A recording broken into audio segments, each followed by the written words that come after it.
সব শেষ হয়ে গেল, আর শেষ রক্ষা হয়তো হলো না।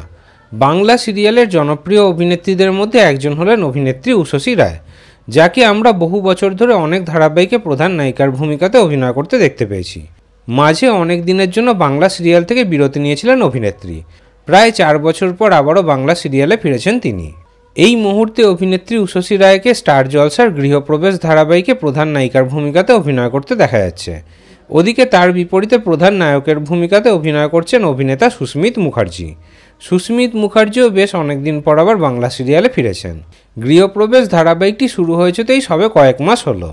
শুরুতে কিন্তু ধারাবাহিকটি বেশ ভালো টিআরপি দিয়েছিল, কিন্তু যত দিন যাচ্ছে আস্তে আস্তে ধারাবাহিকে টিআরপি কমছে, স্লট হারা হচ্ছে ধারাবাহিকটি। ওদিকে দিন দিন ধারাবাহিকের টিআরপি নিচের দিকে চলে যাচ্ছে। সেই কারণে এবার খবর পাওয়া যাচ্ছে যে গৃহপ্রবেশ ধারাবাহিক নিয়ে নির্মাতারা কিন্তু অন্য কিছু ভাবছে।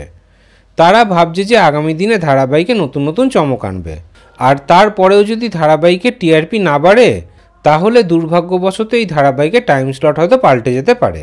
মানে প্রাইম স্লটে হয়তো আর ধারাবাহিকটিকে রাখা হবে না, রাত 8:30 স্লটে ধারাবাহিকটিকে রাখা হবে না, অনেক রাতের দিকে পাঠিয়ে দেওয়া হতে পারে, অথবা ধারাবাহিকটিকে শেষও করে দেওয়া হতে পারে। তবে শেষ হওয়ার সম্ভাবনা কম। আগামী দিনে যদি নতুন চমক আনার পরেও ধারাবাহিকে টিআরপি না বাড়ে তাহলে ধারাবাহিকটিকে অনেক রাতের দিকে পাঠিয়ে দেওয়া হবে। তাহলেই পুরো বিষয়ে আপনাদের কি মতামত কমেন্টে অবশ্যই জানাবেন।